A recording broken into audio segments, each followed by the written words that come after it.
YouTube. There's Zach right there.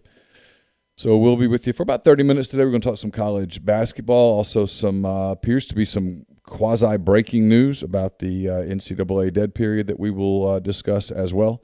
First, I want to tell you, Zach says, yeah, I've seen a few things. I'll tell you about it in a minute. The first one I'll tell you about, brought to you by the College Corner, your one-stop Rebel Shop. 2 locations in the Jackson area. In Ridgeland, it's next to Fleet Feet. In Flowood, it's next to Half Shell. You can also go to collegecornerstore.com, or you can follow them on Facebook and Instagram. The largest selection of Rebel gear in Central Mississippi. I'm coming to you from the Clark Ford Studios. Clark Ford, 662-257-1900. Call, get a quote. Corey will be back in touch with you within 15 minutes or less with a quote that's right to the bottom line. No hassle, no haggle. 662-257-1900. Zach, how are you?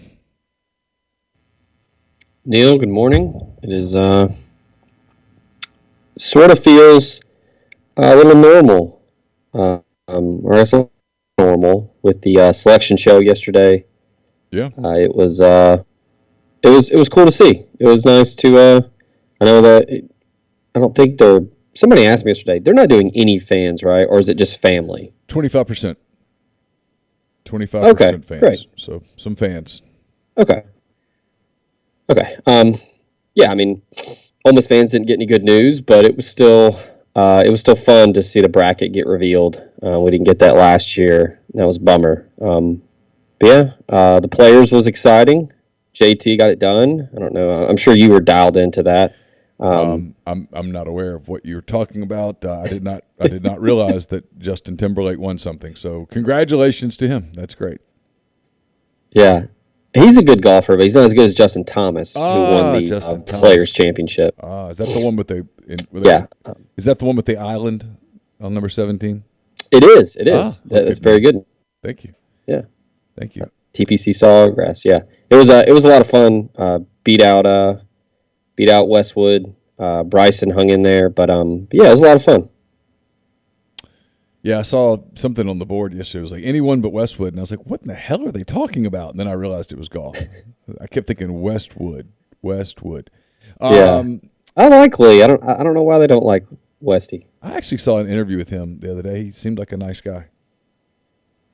I don't know. Yeah, he's pretty chill. He's kind of one of those older guys that still just an elite, hanging with the young guys. But yeah. So his girlfriend's his caddy, which is crazy. I saw that. Feels like that'd be a lot of time together. A lot of time together. It's like that episode of you probably don't ever watch this show. The one with Ray Romano. Everybody Loves Raymond. Yeah. And he his wife wanted to go play golf with him, and so they go out to play golf or whatever. And initially it's kind of good, and then it just quickly devolves into. No, one of the reasons, and men deny this. I don't play golf. It's not because of this, but sometimes men go play golf because they need to get away from home. They need to get away from the wife. They need to go have some quiet time. Just yesterday, I actually went to walk the dogs, and Laura said, "Do you want me to come with you?" And I was honest with her. It's been 24 years. I said, "I really just want to listen to the Cubs game. I just kind of want some quiet time. Yeah. I just want a little me time. I'll walk the dogs. I'm going to listen to this exhibition game out in Arizona and just kind of veg out for a minute. And I'll be back, and I'll be refreshed at that point." So, all right, you want to start basketball or NCAA dead period? Let's start dead period because we've talked about this so freaking much for the last year. Right. Let's do that. There is a report out that the NCAA is going to vote, and very likely they're going to announce that the dead period is going to end on December the 31st, May 31st, and a quiet period will begin on June the 1st. People say, wait, what's a quiet period? A quiet period, what it basically means is this. Coaches can't go see kids, but kids can come see coaches. Kids can go to campus. Kids can go to camps, presumably. Haven't seen that specifically, so before anybody goes, does this mean camps are on? I don't know. What I do know is that kids would be able to come do campus tours. You could do, unofficial visit days junior days, if whatnot. Kids are going to be able to do that. And you've talked to a bunch of kids. It's a common theme.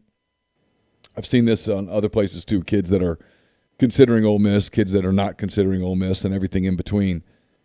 Kids are really not wanting to make decisions this time without taking visits. They want to go see some places. They will take a random kid, Joe Schmo, being recruited by, Ole Miss, South Carolina, Tennessee, Arkansas, and Auburn. And he really likes Ole Miss and Auburn and South Carolina.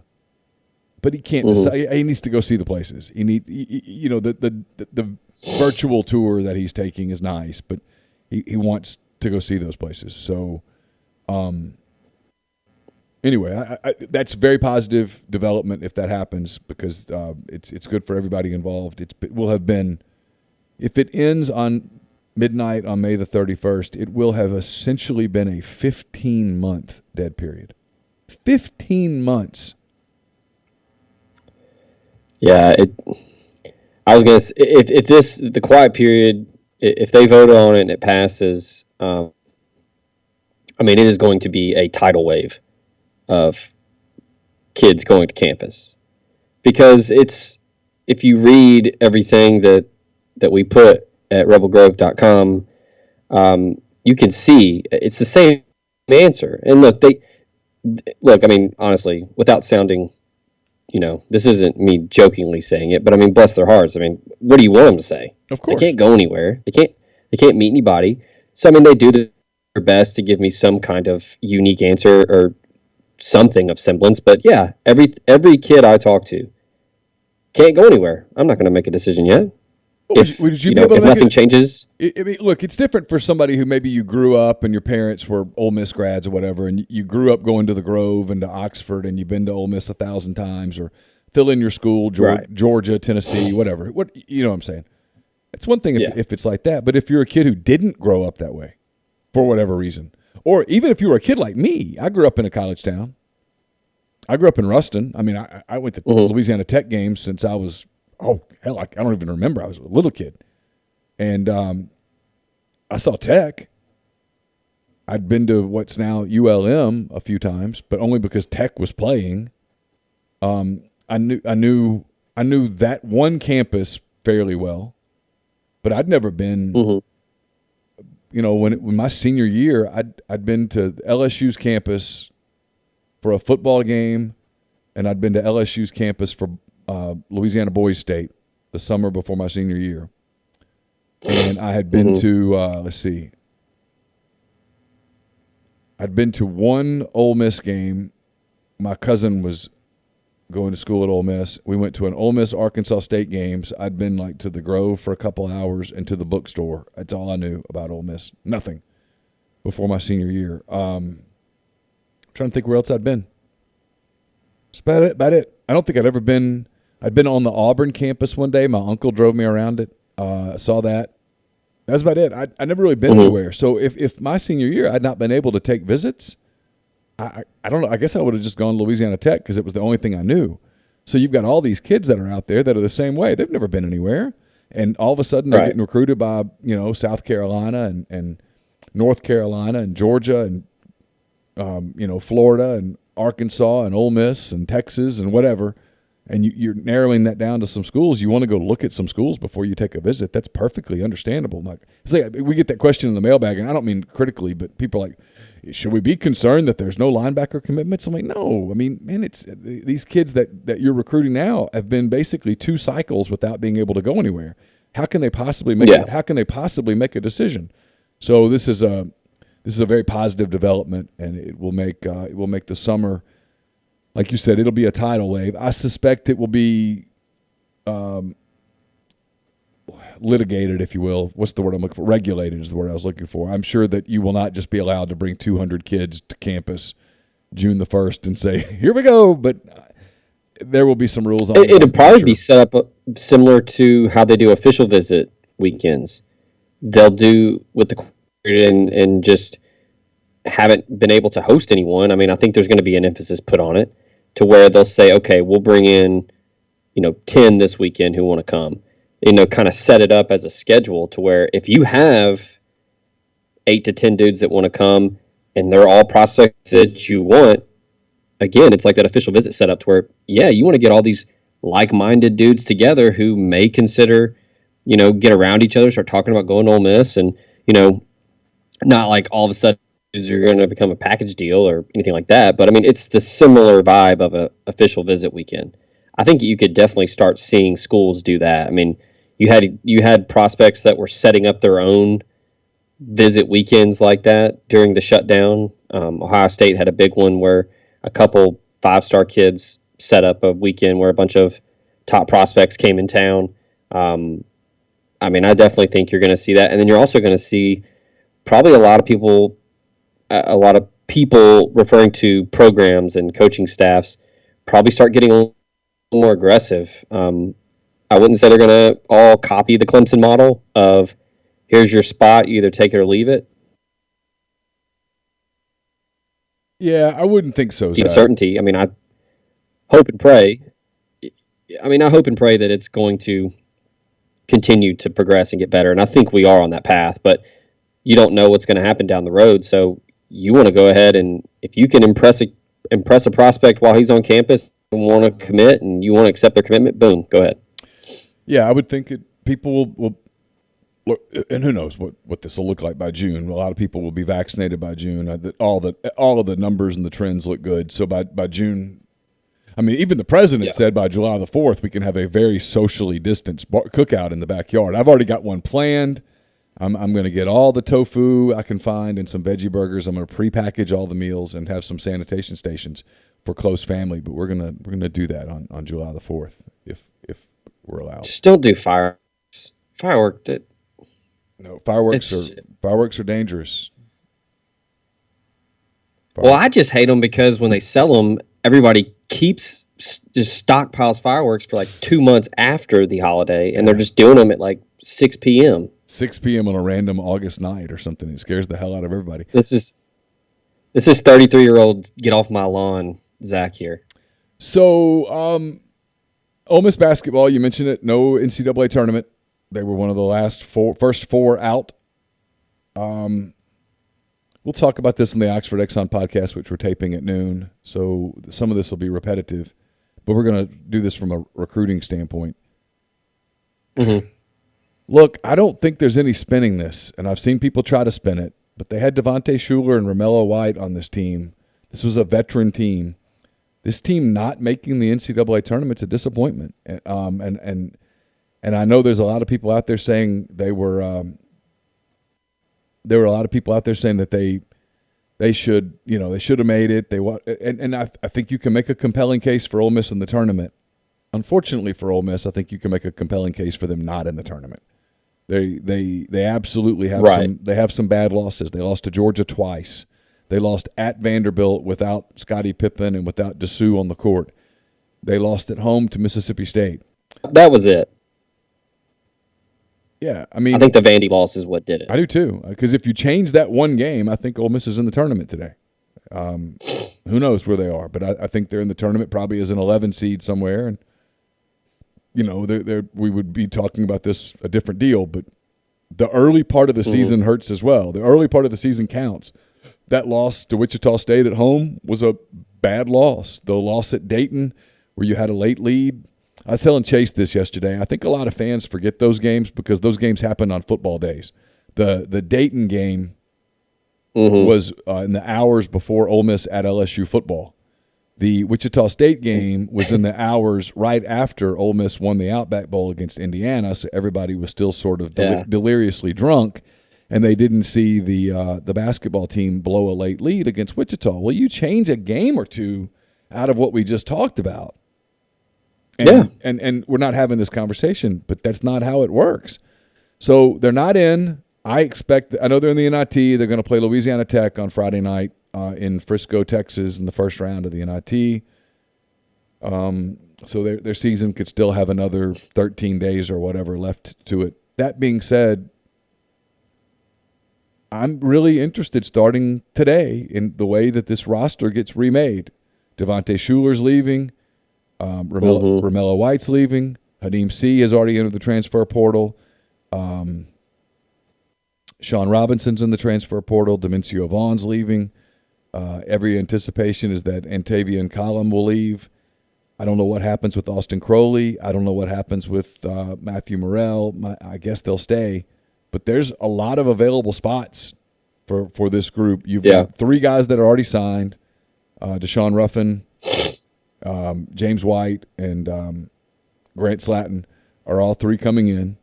So you've got a handful of guys back, but you've got at least 3 and maybe 4 spots available. And I'm told that the only high school kid that they would take in that group is Brandon Huntley Hatfield. And as of this moment, I don't think Ole Miss is getting him. So we're talking 3 to 4 transfers / grad transfers that they're counting on to come in and be impact. Yeah, and Huntley Hatfield would have to reclassify too, which is obvious here. But which at this point, like you said, Ole Miss would probably prefer he not reclassify because as of right now, I think Tennessee's really muddied the water there.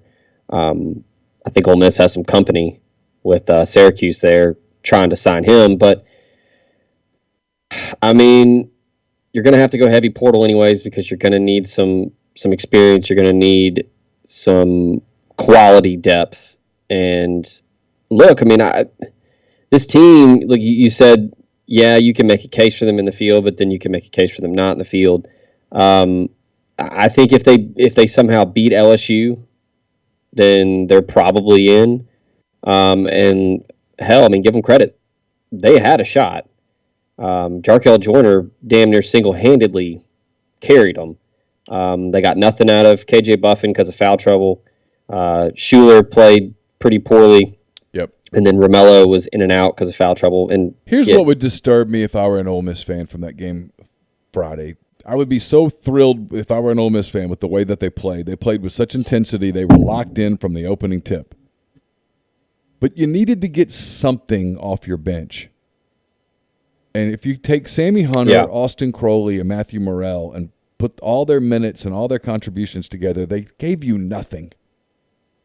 They gave you nothing. You got nothing out of them because if you get anything out of them, if you get a typical game out of Schuler, if you get anything out of Buffin, Romello White was terrific in that game, and Jarkel Joyner had a career game. Romello was dominant in that game.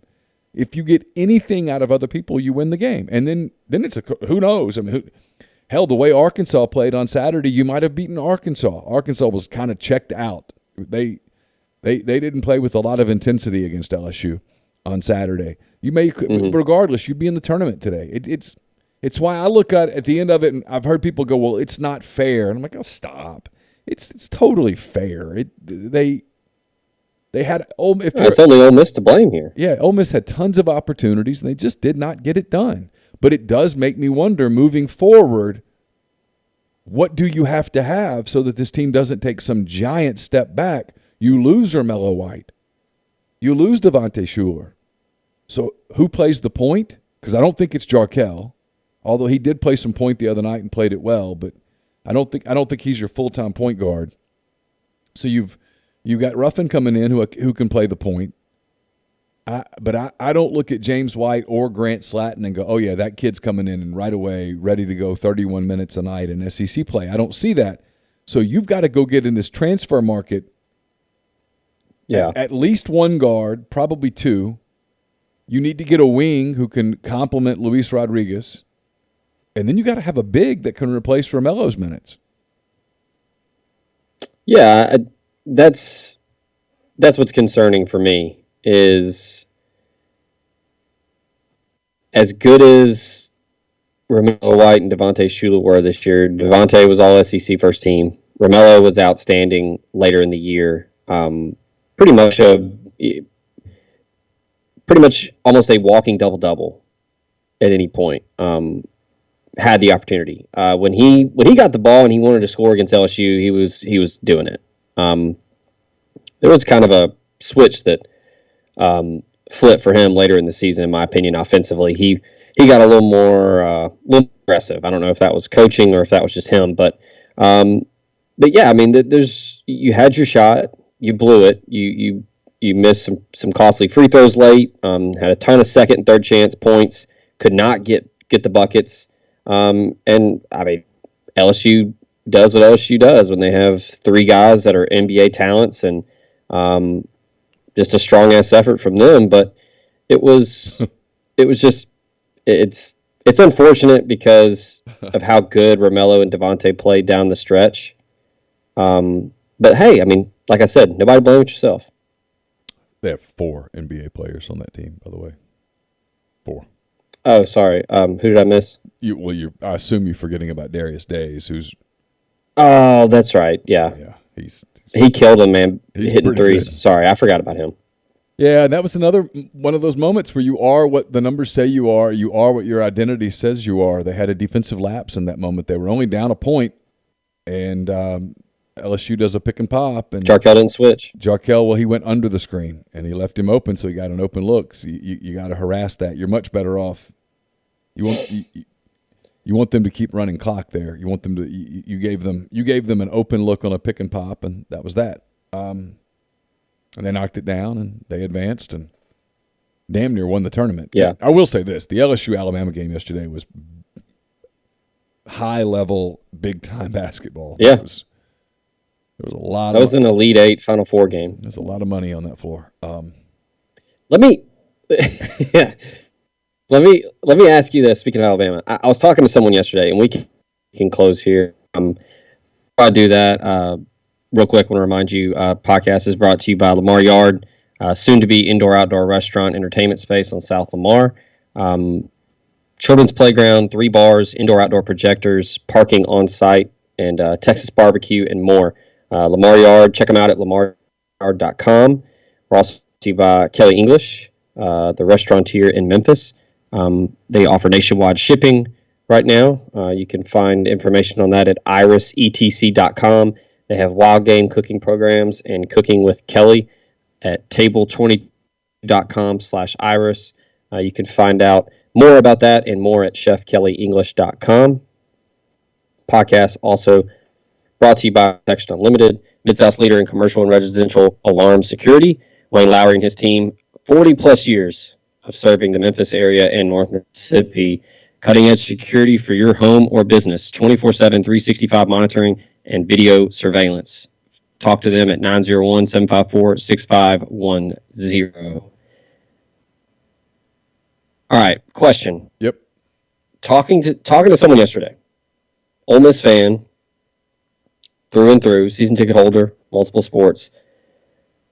You know, they were voicing some frustration about Ole Miss basketball. But then they said something that was interesting to me, and I wanted to get your thoughts on this as a neutral party. Said, hey, it sucks, but, hey, number 1 seed in the NIT. There are worse things. I said, okay. Mm-hmm. Technically there are. Sure. But is that your goal, is what I asked. And the quote was, well, anything with basketball is just icing on the cake. We're more of a football and baseball school. And so here's my thing. The person said, if you ask every Ole Miss fan, they'd rather have success in football and baseball. My thing is, okay, if that's your mindset, then what are you even doing? Because I know it's apples to oranges, but look at Alabama in year 2 of Nate Oates. Look what they're doing, and that's not a basketball school. Well, no, look.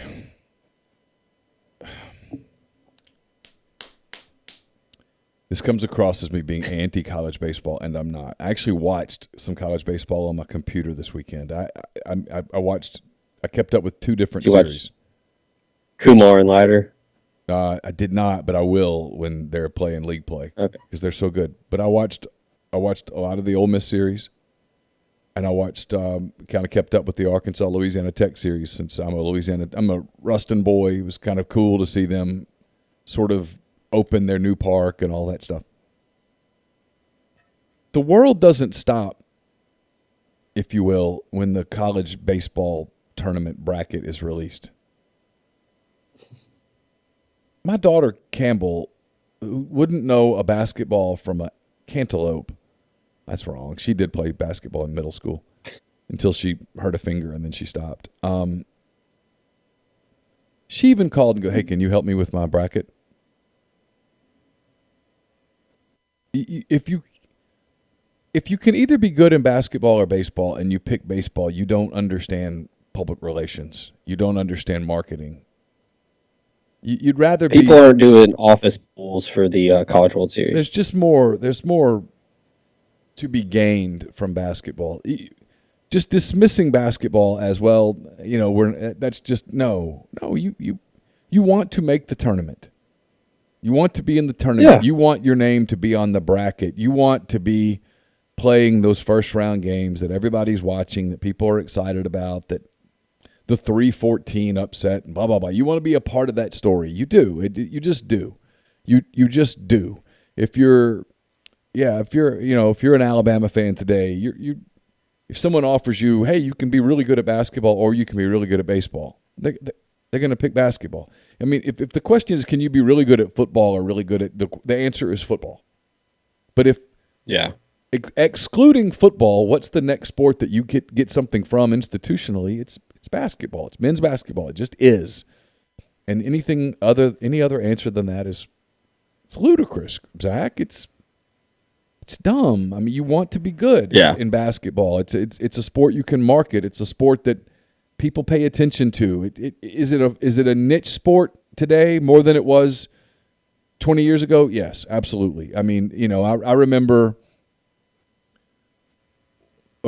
dating myself here. I remember when I was in college, that Duke team with Christian Laettner and Bobby Hurley and Grant Hill and Thomas Hill and all those guys went down to LSU to play Shaquille O'Neal and Vernell Singleton and all those cats. And it was awesome. And people waited outside in Baton Rouge, waited for days to get into the PMAC.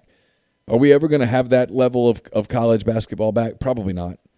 Probably not. But it's still, when the tournament rolls around, people follow the tournament. People get excited about the tournament. I mean, on Friday, you're going to read 8 million people are going to tweet, well, there goes my bracket. Well, no one does that in college baseball. No.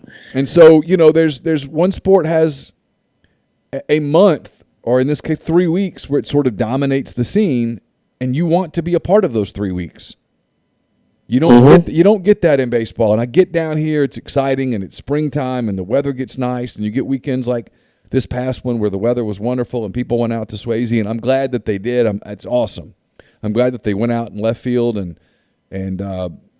had a couple of cold ones, and there were some beer showers on the walk-off home run on Saturday and all of that stuff. That's great. I'm glad that for the people in Ruston that they had an SEC school in over the weekend and huge crowds, and that Ruston was packed and it made money, and that's awesome. Don't get me wrong, but you want to be competitive in men's basketball. You just do, and you have to figure out a way to do it. And I still think Ole Miss can. I just think they've got to get there. They've got to figure out a way to recruit the kind of players that lets you get to that place. Because to me, it's all about landing a couple of stars. It's simple as that. That's how you do it. That's the name of the game. It's getting a couple of stars. You got to have the players. Speaking. Well, hold on. I was just going to say. I mean, the program is they hired Kermit to elevate the program. Yes. Andy Kennedy got them to where they are with the pavilion. He did great things for the program. Okay, he left. You hire Kermit Davis to take the next step. Yeah. He hasn't done it. He's close, but he hadn't quite done it yet. No, he's kind of. Yeah. He's kind of in a familiar spot right now where Ole Miss is. Ole Miss fans are familiar with this. Close, not quite there in the NIT. That was Andy did that a lot, and now Kermit's done it.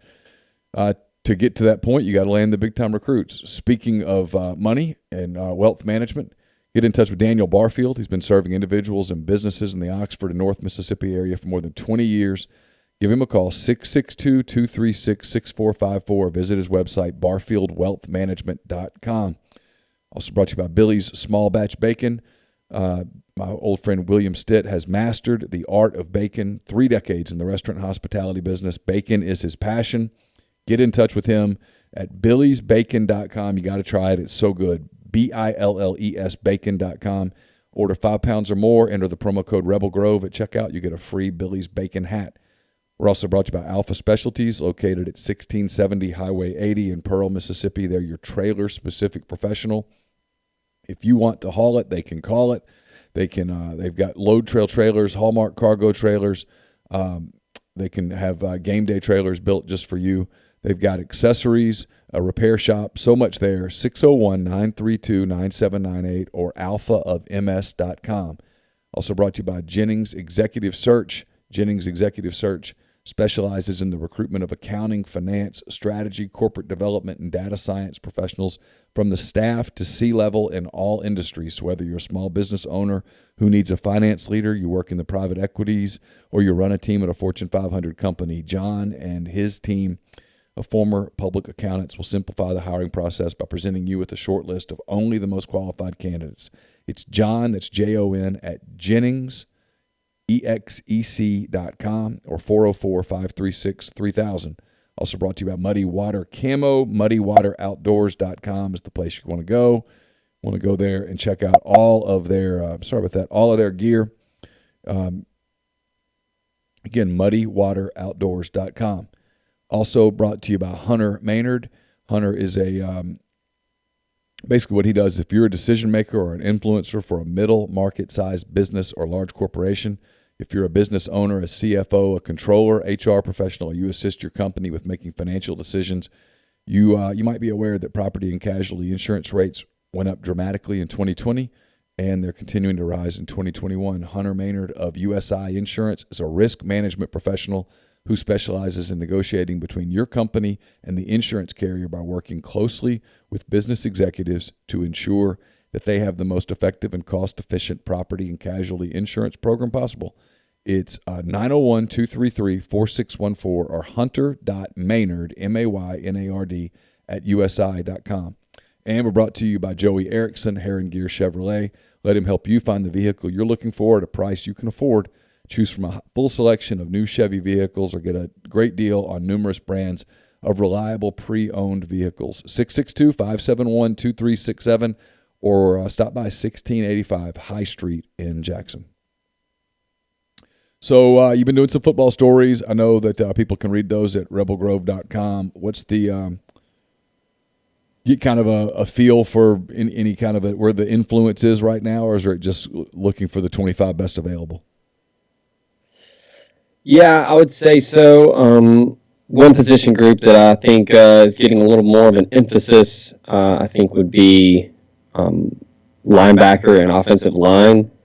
Talking to, I see more of an emphasis on recruiting the offensive line right now. I put up Sam Spiegelman was in Dallas at the Under Armour Camp Series. Talked with Kelvin Banks. Ole Miss recently made his top schools list.